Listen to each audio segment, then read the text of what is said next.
Hello viewers, வணக்கம். இன்றைக்கி நம்ம என்ன பார்க்க போகிறோம்னா, மொட்டை மாடியில் டேம் ப்ரூஃப் எப்படி அடிக்கிறது பற்றி பார்க்க போகிறோம்.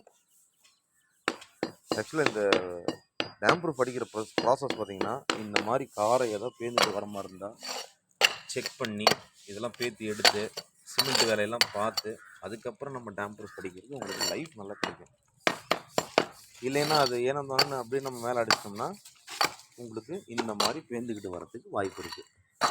அதுக்கு என்ன பண்ணணும்னு நம்ம ப்ராப்பராக நம்ம வேலை பண்ணுறப்ப இந்த மாதிரி எல்லாம் தேய்ச்சி எடுத்துகிட்டு தண்ணி வச்சு எல்லாம் தொடச்சிட்டு உப்பு எல்லாம் எடுத்துகிட்டு இந்த மாதிரி கம்பி ப்ரெஸ் போட்டு நல்லா நீட்டாக தேய்க்கணுங்க வால் என்றைக்குமே.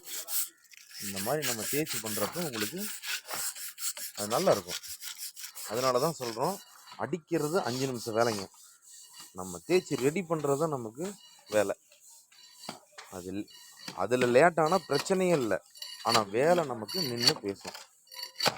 பாருங்க, இந்த மாதிரி எல்லாம் பேத்தி எடுத்து கிளைண்ட்டுக்கிட்ட சொல்லி அது சிமெண்ட் வைக்கணுமோ என்ன பண்ணணுமோ அதை அவங்கள்ட்ட வேலை செய்ய சொல்லி அதுக்கப்புறம் நம்ம பார்த்திங்கன்னா பெயிண்ட் அடிக்கிறப்ப நம்ம அடிக்கிற பெயிண்ட்டும் நல்லாயிருக்கும், நம்ம பேரும் நினச்சி நிற்கும், வேலையும் அடுத்தடுத்து நம்மளுக்கு வரும்.